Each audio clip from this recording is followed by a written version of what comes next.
Well, we're here in the Leopoldstadt rehearsal room, and I'm here with the playwright, Tom Stoppard. A few months ago, I asked you what your best hours are. You said 12 till 4. That's noon, by the way. Yes, noon till 4 p.m. I just start work about noon and work till 4 or 5. Yes. We start rehearsals at 10:30 a.m. How's Yes. that? How are you coping with that? Honorably.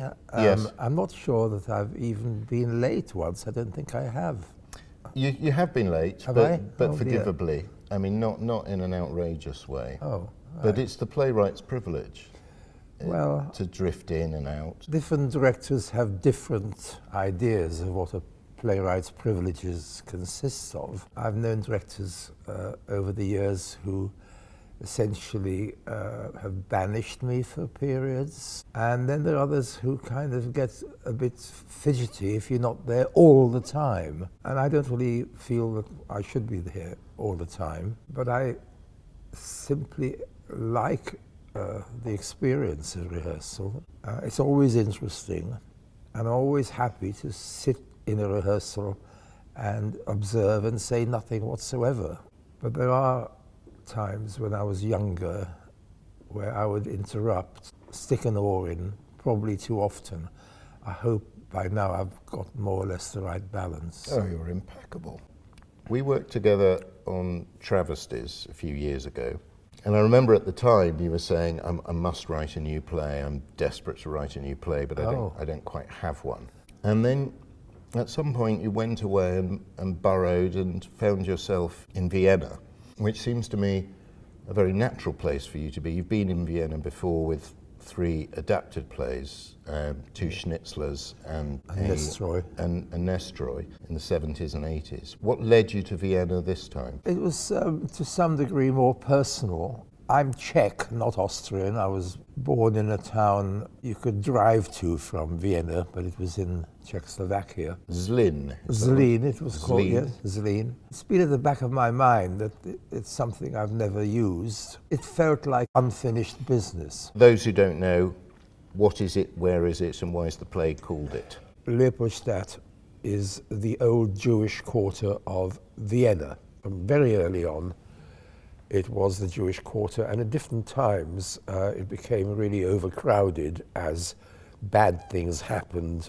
north and east, where Russia and Galicia, there were lots of refugees finding their way to Vienna because around about the 1860s, the emperor of the Austro-Hungarian Empire emancipated his Jews. If you were a Jew in the Austro-Hungarian Empire, you had the same rights as everybody else. Leopoldstadt was still the part of town for the poor Jews. As the Jews got more successful, a generation later, there were many baronial Jews.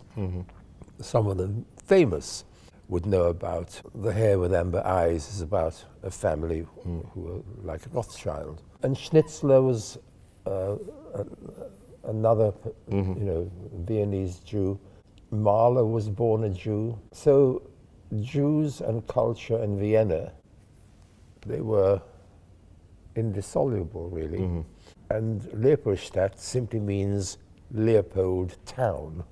This feels to me very you, that the play is called Leopoldstadt, but it's not set there. It's set in the posh side of town. This play strikes me as both notable and inevitable in that it deals with elements of your Judaism. Yes. And your ownership of that side of you, which you've addressed, I would say, indirectly over the years in your work. But in this, Latterly. in this you address it directly. Knowing you as I do, I suspect that wasn't because it's relevant. It's just what came. It's quite hard to sort of look at the way I navigated from this vantage. In 1976 or 7, I wrote a piece which was entirely about Russian Jews being denied exit visas for Israel by the Russians. I prefer the Leopoldstadt kind of play because I like theatre more than I like meta-theatre. And there's a lot of meta-theatre around, by which I mean plays which are self-aware about themselves as being plays, commenting on themselves and so on. You started all that. No, I can't possibly claim that. Thank But you very much. You were a practitioner yes, of that. I at one point in I your did. career. I did. Yes. Rosencrantz and Guildenstern Are Dead is There was meta a period to an where extent. it was what I've said was upside down, because I used to prefer meta-theatre. right. I notice you have a slight cough, Tom. I notice also, because I spend a lot of time with you, that you're a fervent smoker still. Do you think you'd ever give up the ciggies? Oh, I should think so. Yes. Yeah. I Right. think, What would be the context in which you give them up? well, probably the context would be a general giving up of most things that Yes. keep you going. Because I do remember as a young man when I started smoking, one of the reasons I started smoking was because of you. Because Oh, no, really? Well, yes, because I'd been warned about it, of course. Even in the 1970s and early 80s, we knew they were bad for you. But I reasoned to myself, well, if someone as clever as Tom Stoppard smokes, it can't be that bad. Oh, no, it's the dumb side of me. Right. Yeah. I see. Thank you for that. But, Do you take the Tynan view of smoking? what was that? And he said words to the effect that he couldn't live if he couldn't write, and he couldn't write if he couldn't smoke. Yeah, I say the same thing.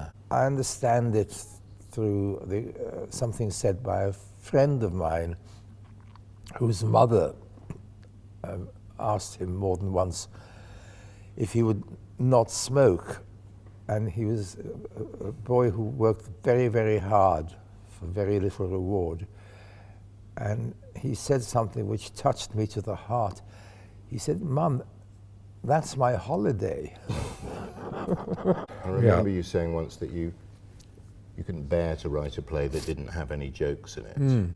I wouldn't know how. And there are some very good ones in this play, but its general trajectory is not comedic. This No. is a dramatic play. Yes. Do you think in terms of genre at all when you're writing a play? I don't allow myself. The fabric that I work with seems to me to combine everything that the human heart can, as it were, feel. The idea of making a divide between comedy and drama, comedy and tragedy, doesn't do it for me. In comedy, the characters don't laugh.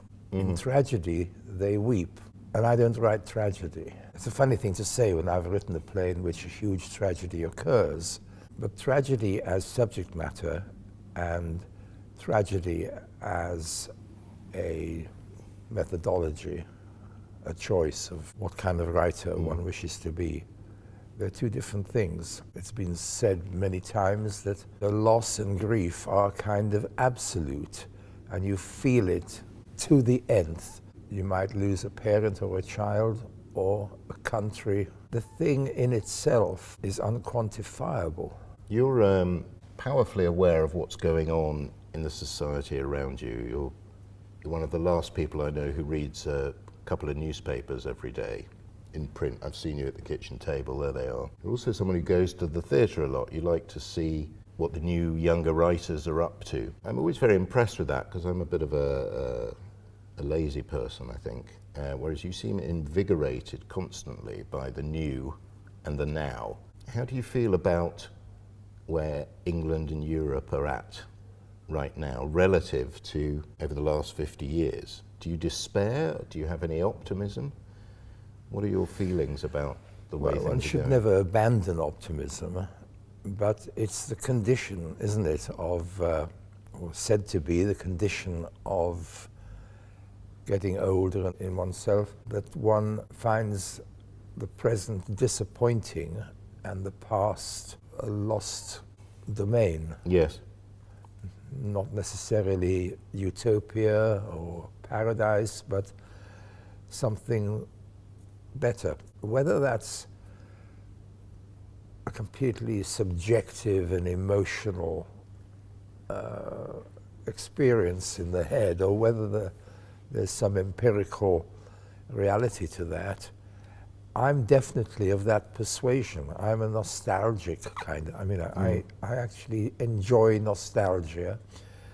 I think back to places I've been in the past, and I miss what they were like, and I'm revolted by the modern world in certain ways. Now and again, one has this moment of, oh my God, what have we come to? I'm not on the internet personally. I know. I don't possess a computer, though I have a computer address, but I don't have a computer. It seems to me that's now a watershed in the human experience, as much as any war, for example, could have been. Changes the way people behave. Talking of computers, you write by hand. You wrote a novel. You've written many, many plays. You've written many screenplays. Have you ever written poetry? For domestic consumption, yes. Yes. Comedic poetry? No. I can imagine you've written limericks for travesties. Oh yes, that's verse. Right, but you have written romantic poetry for domestic I've probably consumption. done that 3 or 4 times, yes. Oh. Do you ever listen to music when you're writing, or is silence your condition? I have had a record, usually a rock and roll record, a track off an album, which I've got a bit obsessed by, and I keep replaying it, under the impression that it's quite inspiring. Yes. But actually, in the end, I have to turn the thing off, because there's nothing quite as inspiring as silence. Right. Was there a particular music that you listened to with this play? No, actually. No, the play is full of music. Well, there is music reference in the play. to music. Yes, there is. But the last time I wrote a full-length play, it was actually about rock and roll, partly. So there was a much more connection with the music I was listening to. What was the music you loved in your youth? Let's say, I was 13 in 1950, so starting there, it was the kind of housewives' choice pop music. Radio Luxembourg, very exotic Americans, Frankie Lane, Johnny Ray. And I was actually at work in my first job when Rock Around the Clock became a record, thanks to being in a movie. And I've always liked what I call pop music. I would say that rock and roll and blues and everything else are part under that umbrella. I've never been properly educated in what people call classical music. I love the way The Real Thing ends, That's where you turn to pop at the end. Yes, it's actually... So I'm a believer, isn't it? I'm a believer, isn't it? Yeah. But it seems to me that you use music quite a lot in your work. It's I always feel I'm relevant to getting you. a free ride. It raises the ante emotionally to have music of any kind actually worked into a play deliberately. It's usually for emotional reason. But I've always relied on the knowledge of my directors, always, Patrick. I hope that... Yes, no, we have some music in the show, yes. Yes. When you began the play, did you have any idea of how huge it would be? Because this is one of your, I would say that this is a big play like Coast of Utopia or Arcadia. It's a huge cast, it travels through time, it's a massively ambitious... Well, it's a whole, it's a family. It's a sort of extended family. When they're all on stage at the same time, including children, it's probably about, 15 human beings are sharing the stage. Well, in fact, we have a company of 26 adult actors and 15 children who are all sharing roles. So it's I feel terrible about this, but there we are. It's true. It's wonderful to work with. For me as a director, to have such a big company is a huge challenge. Yeah. But it's also very moving to see that many people on a stage. This was a play I promised to Sonia Friedman, but I never told her that it would require more than 20 actors. I didn't know, really. Yes. So the point of starting out on it, you had no idea it would be quite so big. No, I don't think I remember thinking anything like that. But at the same time, I did realize that I was going to have more than one generation and that actors would have to age in the course of the story. And it got quite complicated for me because I was never quite sure whether I was changing actors in the process or whether they were just looking older and older. Neither option seemed to be without difficulties. In the end, and this is the great thing about working, well, you and Sonia too, essentially you tend to say, don't think about that, just write what you want to write. So I threw caution to the winds.